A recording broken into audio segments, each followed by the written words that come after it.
Welcome to the Agile Talks.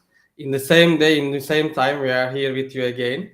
Today, we will discuss with Ricardo Vargas, and we have limited time because we have now 37 minutes, and we will discuss about different topics. So I'm very excited to discuss with Ricardo. So let's invite him and learn together.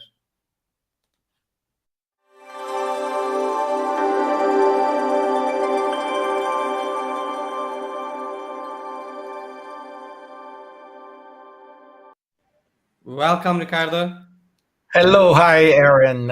Thank you very much for having me. It's a really a pleasure to be with you and the colleagues to discuss a little bit more about project management and agile. Many thanks to accept my invitation too. So we have limited time, as I said. So let's start with some simple questions. The first question is about you. So who is Ricardo Viana?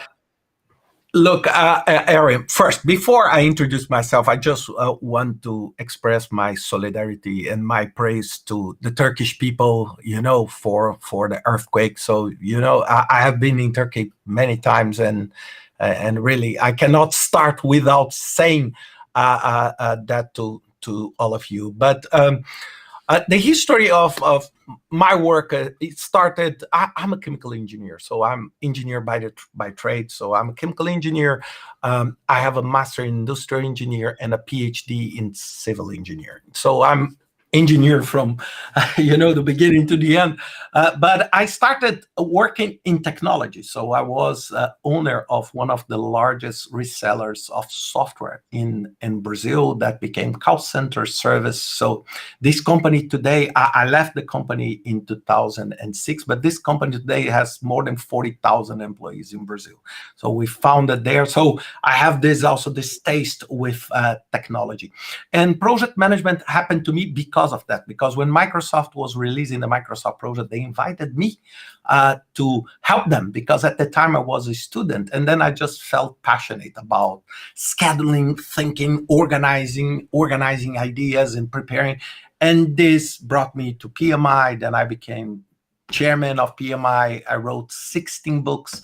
Then I went to the UN. I was the global director for project implementation and infrastructure at the UN for 5 years between 2012 and 2017, almost 2017. And this is my life. So I work mainly with capital projects, large capital projects, I would say in the oil sector, mining sector. And I am passionate about project management. So I did my certification in Agile many years ago, my certification in SAFe, PMP, and everything. So everything, and it's always wonderful to talk and share the experience with people. Okay, we can talk about different topics, as I understand. And you said 16 books, right? Yes, Okay, I yes. need to write maybe 15 more books to catch you. But things happen just step by step. I never thought about writing 16. It just happened. Then you start and say, oh, maybe it's a good idea, maybe it's nice to do that. For example, my last one, it's for I had a meeting. Is this one from Wiley that was just published last year? It's just a book of case studies, and where we try to understand the trends and what is the trend. But I never thought about doing 16. I never thought about doing all the certification. It just happened. Many thanks. And also the case studies are very important to read. So I'm excited to take that book. So many thanks to sharing this information with us. So let's start with the second question. And this is again my classical question. And I'm recording the all answers, and this will be my 15th answer. So On what is business agility? Okay. For me, business agility is the ability that business develop to answer to the demands of a changing environment in an agile way.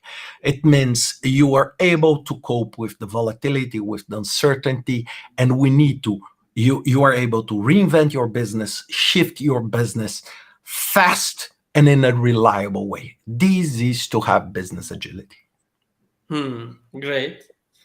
And this is the different answer. So the other question is about, yeah, we can talk a bit about the project management and we can jump in the agile world. But what do you think about history of project management and in agile world before the agile world? So you have experience about that and you worked in PMI. So Yeah, yeah. What for me is a challenge is that for me, agile, Kanban, and everything else is project management. And I know that most of the agile people they don't like to use this word, and this is okay. This I respect. But for me, what's project management? It's Mhm. anything you do to transform ideas into reality. Hmm. Anything, any method you use, anything. If someone creates a magic method tomorrow and connects idea to reality is project management. Okay, so for me, I'm not concerned about the word, but I think that today there is an industry trying to put label on things and Mhm. saying, look, this is the new trend, this is the new trend, this is always the new trend. And I don't think that agile is competing with the project management discipline in engineering that is running for 50 years. They are just different and they serve to different purpose. And they both combine if you know how to use them to the Mhm. success of you connecting these ideas. So this is how I see. And for me, honestly, when I started working with project management was about deliver on time, on budget, respecting the plan. This is how I started. But today, this is just, I would say, a footnote of a much bigger context. That is the context of delivering value to your client and delivering this. At the time I started, you know, project managers were not responsible for delivering the value. Was just responsible for delivering what was requested them to do. And now it's different. So this is the history. And honestly, the evolution that we saw from project management to agile is nothing compared to what we'll see with AI. There is no we will what we'll see in terms of project management in the next, I would say, 5 8 years. It's a whole new planet. Okay, it's a whole new planet that is coming, that we need really to be prepared for. And why I'm telling you this, because recently I published with Antonio Nieto an article on Harvard Business Review talking about that. Mhm. And this is a massive disruption and a change on most of the, I would say, traditional mindset on what project management is about. Okay. And the other question is about you said the project manager. So we are always saying there is no project manager in agile world because there is another roles. And so project managers, as you said, the scope, budget, and time they are pushing the teams. We don't need a project manager in agile world. What do you think about the uh, position of project manager in the agile world? Yeah, look, I understand that the project manager in some specific types of projects has the empowerment or has the leading role and has the responsibility. On the agile world, this responsibility is shared among the teams, and the scrum master is like much more an orchestrator, but it's not the boss of anyone. The people work together and the team is responsible for that.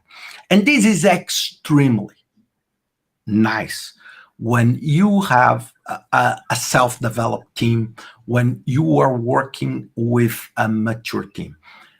It's not very easy to have this same structure when you have 4,000 people working on an ultra large complex capital project. It's not like that. You cannot say, look, you make the best decision you can. You as a small team can decide where the track of the airport will go and if it will be built this way or that way, because there is a massive regulation on that.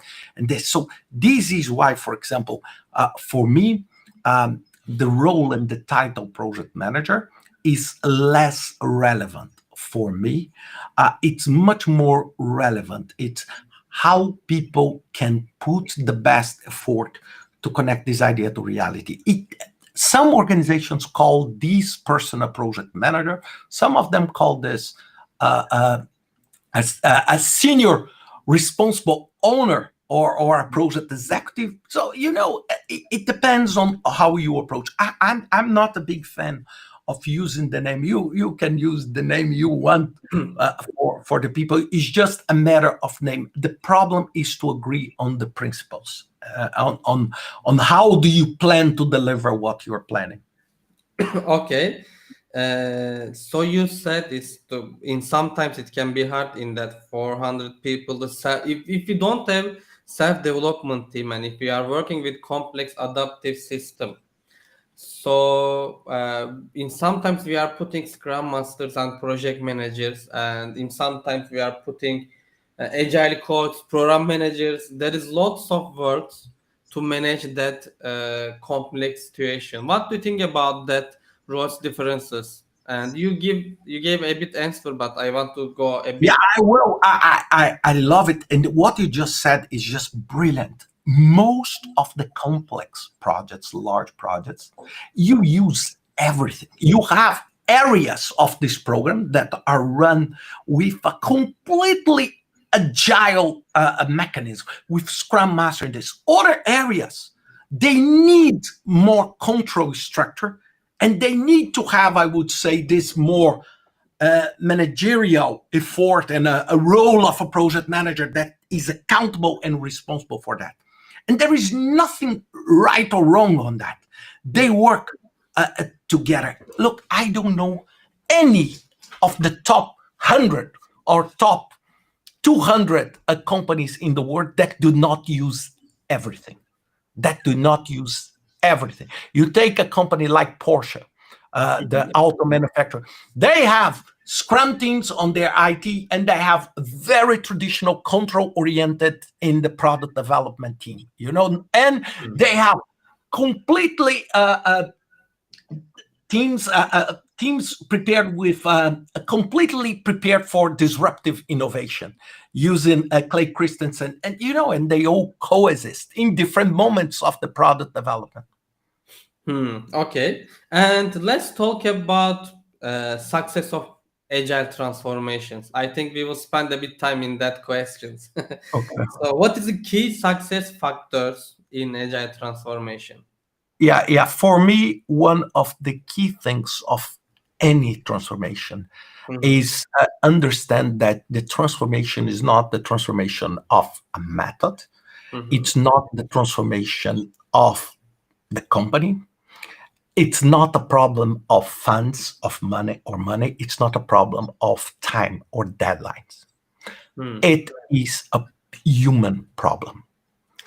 The problem that relies on us humans, because people don't want to move and to change with the speed we would love them to change. mhm. It's just a human nature. It's people tend to defend what they believe. People tend to defend. For example, right now we're talking a lot about AI, for Yeah. example, and there is a massive resistance among agile and non-agile professionals saying, "What's going on? This change every?" Because the unknown is for us a very challenging. There is an article that I like very much from HBR from Professor Tabrizi that say that digital transformation, agile transformation, it's not a process problem; it's a human problem. Aaron, every Mhm, time I tell you in your company and say, Aaron, we need to change this. hmm. You know what is your first thinking? Maybe you will not say, but this is what you will think. It's what is in there for me? Is this change good for me? Or will I be able to maximize my value, to improve my value to this? Because Mhm. if you don't see, Aaron, you will do whatever it takes to make it not happen. This is why, for example, digital transformation. For example, one question I ask always: why, for example, when we see Amazon, when we see all this, I would say this Hmm. digital Netflix. So why Netflix? Why created as Netflix? And why Netflix was not a spin-off of a large TV channel? Why Amazon was not created by Macy's, one of the large retail stores with them? Why? Because people at Macy's, they did not buy that. And because they did not buy that, Macy's was not able to move because people are stuck in their mindset. For example, I know many project managers more on I would say on this that are not open to understand agile. And I know many people on the agile world that are not open to understand that you cannot apply to absolutely everything because it doesn't work. It doesn't work. And people are stuck on that. And who are the great project professionals? I'm saying professionals in this field are those who are able to navigate and mix this on the right. And this, I see some comments here talking about hybrid. This is some ways of hybrid work, and where you mix whatever you can to deliver better results. So, for example, if you ask me, I don't know if you will ask, but if you ask me, Ricardo, what do you use in your project? Oh, my friend, I use everything. I use everything that comes out. I use Kanban, and sometimes I take one post-it of the Kanban on the sprint and I detail it and I create a WBS. And I don't care. I care about the results. I don't care about using a method to justify my failure or my success. What I want is really to deliver successful results. Okay. So that's great answer to understand the uh, hybrid perspective. And you said there is no deadline in that transformations, but lots of time the top managements are asking to us, okay, we are in transformation, but we need to see the success. So you have, for example, you in lots of time in tribe transformations, the Spotify model, and they Yes. starting with some maybe pilot tribes, and when the company see the success, they are saying, okay, the top management is saying, okay, let's let's start to create new tribes, and end of this year you need to complete the whole company's transformation. What do you think about that comments to create more tribe? uh, Yeah, I think the Spotify model, Spotify found an absolutely perfect model to manage them. I have a series of episodes on my hmm, podcast where I talk about the Spotify model, and I think it's brilliant because Spotify, and this is the magic of project man. Spotify found a model that hmm, is a perfect fit for their business, their type of activity. So, what I do, for example, I have a product that I can roll out the software to a city, to an area, to, I would say, even I can say, oh, just those who subscribe that are younger than 25. I can create a niche and say, does this work? Instead of going full scale and making a turnkey, and maybe these will not work. And Netflix is doing almost the same. For example, I want to create a tiered membership. I want to create a membership with advertisement, and I want to test instead of putting the whole world to do that. And this is absolutely perfect. And this is an interactive development. And this goes back to design thinking. And it's a way of you design and implement and leverage. However, not every business is able to do the same. For hmm, example, when we see the COVID um, vaccine, hmm, many people said, "Oh, it was an agile process," and I want to go one step back. No, I don't think it was an agile process. I truly believe it was a process with a massive agility. hmm. Agility means fast decision making, everything. Because, for example, the market for vaccine is extremely regulated. You need to have permits. You cannot say, "Oh, look, let me start giving shots to this city here and see if they get COVID or not." You cannot. You do. This is an absolutely controlled environment. You need to have a license, authorization. What they did, they use agility to say, okay, instead of you taking half a year to evaluate and see, no, my friend, there is no time because the damage is so big that you have only 10 days, 15 days to do that. And you do this rollout. And this is what we can do. And some of the capital projects, you cannot do that. For example, even let me talk about Agile Okay. in fintech. For example, when you are in an absolutely regulated model, for example, like finance, you cannot say, I want to roll out a new product, a new online product, because if things go wrong, oh my God, then you have cybersecurity, you have all sorts of risks. For example, today, FTX, for example, the cryptocurrency, is facing a massive challenge because most of them, they said, people were just so crazy that they forgot that there is a regulation in this market. So, for example, I work a lot in regulated markets. It's not a matter of you doing a plan or doing motivation. You need just to fulfill the requirements of the law. Okay. And also we have another questions coming from Okay. Algan. Okay. Yeah, let's ask the first question. What do you think about that's very popular thing? We are always talking about doing agile, being agile, and many transformation companies are saying, okay, we are following the being agile, but they are try to continue again the some frameworks. What do you think about that? Doing agile, being agile, are Yeah. they? Look, for me, I have no no concern whatsoever, and I really that we need to be agile. We need. It doesn't matter because agility is a matter of principle. We need to decide as fast as we can. We need to be sharp.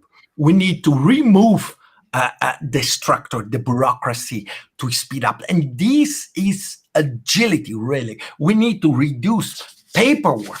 We need to reduce paperwork and try to build more trust and working. This is one.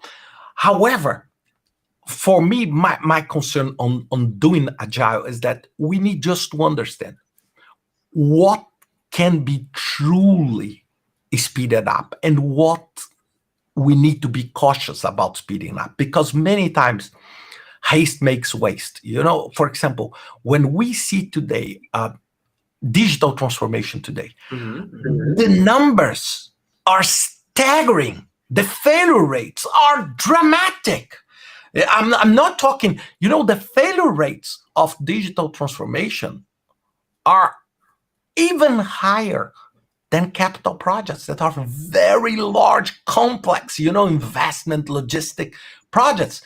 And I would guess that the vast majority of them are using, by the book, I would say, agile methods, but maybe they're using the method, but they are not truly agile.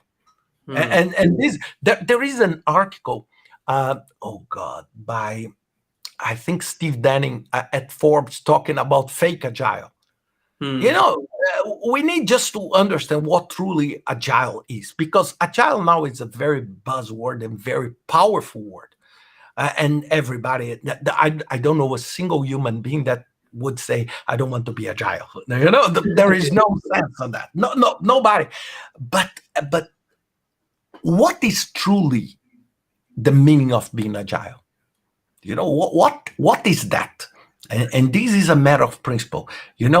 Many times, for example, people try to implement agile, but they don't get the real meaning of the concept of agility. They don't know what is a daily scrum. And look, I saw companies doing daily scrum that takes something like 3.5 hours a day. And it's like, my friend, you didn't get what is a daily scrum? You didn't get. You need to go back to your scrum and understand what it. No, but we have so many things to do. No, it's not the principle. So and then if you ask these people, Aaron, they will say, I'm doing Agile. Look, I'm doing a daily scrum. Yeah. And I'm doing so nicely, 3.5 hours every day.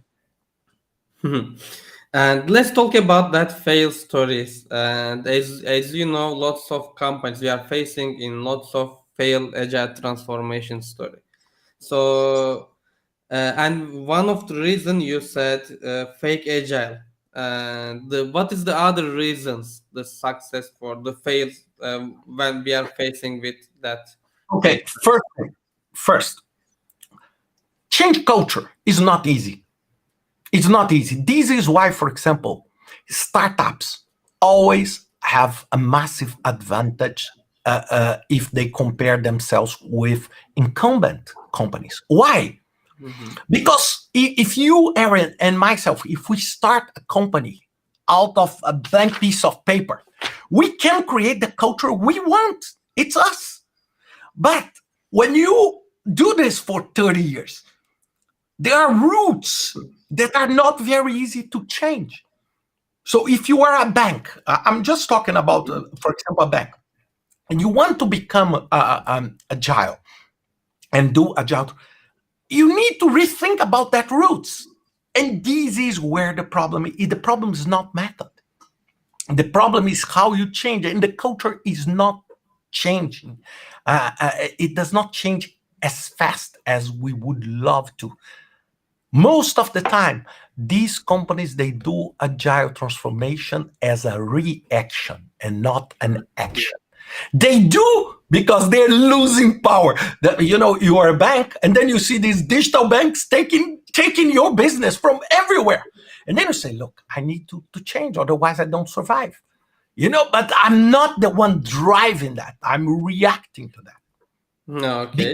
Because these startups, Aaron, in my view, they don't need to do agile transformation because they were born this way. They, Yeah. they, they were born. For them, when you tell, they will say, doesn't make sense for me. This is what I do since the beginning. And we have 10 minutes. I have maybe two or three Okay, questions. okay, go ahead. Yeah, the next question is about the leadership. Let's talk about a bit leadership. So we are saying top management needs to support our transformation, or they needs to transform the whole companies. What do you think about that leadership? Yeah, I or think executive, leadership, of course. yeah, of course, leadership is key. But what is true leadership? It's for you to stay close to the team. Many times people say, you have my full support, okay? Anything you do. And then you just disappear. This is not leadership. Leadership is to stay close, is to ask, is to offer support, is to be really supportive of the team because the team has a massive challenges. Many times, for example, when you are doing this kind of transformation, you have challenges of all sorts and you need support. And many times when you need support, this leadership is not there. Leadership is a difficult task. What makes me truly sad many times is that people talk a lot about leadership, but Mhm. people don't get what is really to be a leader. And leadership is not just to be a good boss. A leader removes all the roadblocks, support the team, give to the team, as Amy Edmondson says, the psychological safety to experiment, to try things. And this is the true leadership. Without that, people don't move because people will get afraid. People will say, no, I only want to move if I'm 100% sure. And this kind of assurance does not exist in real life. You need to make decisions, even not knowing exactly how the outcome will be. Okay. And the other question is about the leadership. Always we are again saying the leadership is very important to success of transformation. So uh, if we want to start a transformation, and how can we deal with the leadership to take their support, or do they need to come to us? Yeah, we really need, for example, from the two sides. For example, I need to really feel comfortable with my leader, with someone that is supporting, and I need to show him or her how valuable he or she can be on helping me to deliver. And there is no, it's like it's the same ship. It doesn't matter who you are. If the ship sinks, everybody loses. So we are doing different roles, but I need his or her support. And you need to express this in a clear and very strong way when you are doing that, because then you bring this sense of commitment and ownership. And this is your desire. Okay. And the last question, yeah, we are using our time and we have 6 minutes. And the last question is about what advice would you give the companies or individuals or agile coach project managers? Yeah, my advice is that first, don't underestimate human behavior.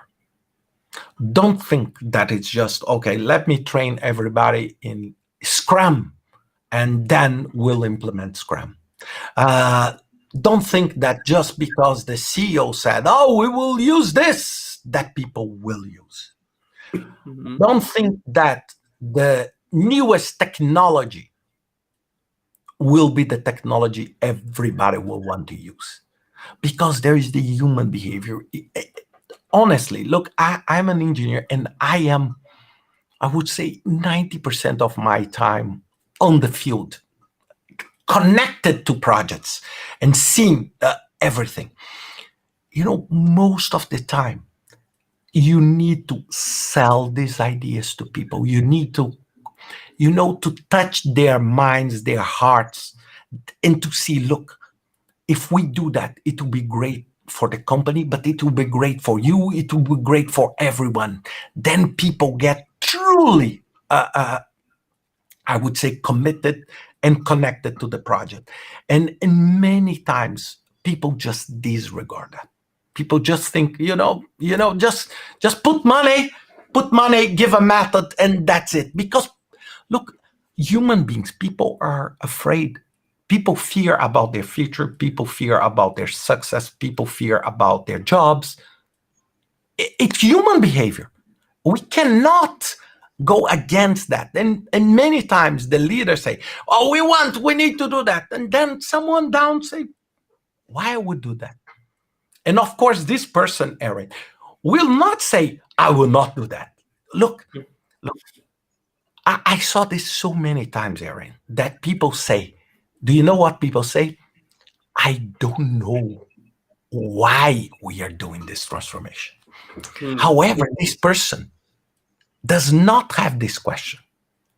The person knows why the transformation. The problem is that he or she does not agree with the transformation.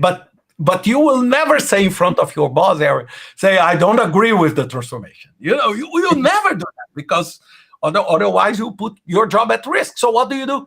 Oh, I don't know why. I don't know why we are doing it. But it's because you don't see a benefit for you, for your group, for your niche into that. And this is the bigger problem that we need to sort out. And this needs to come from the top of the organization up to the bottom. Everybody needs to be aligned. And this is what makes a great company. A great company is someone when you do. And this is why I tell the, and I want just to finish with a message Mhm. from Rita McGrath book, Seen Around Corners. That is a brilliant book. She says, snow melts from the edges. Mhm. Most of the time, the big boss is at the middle of the glacier.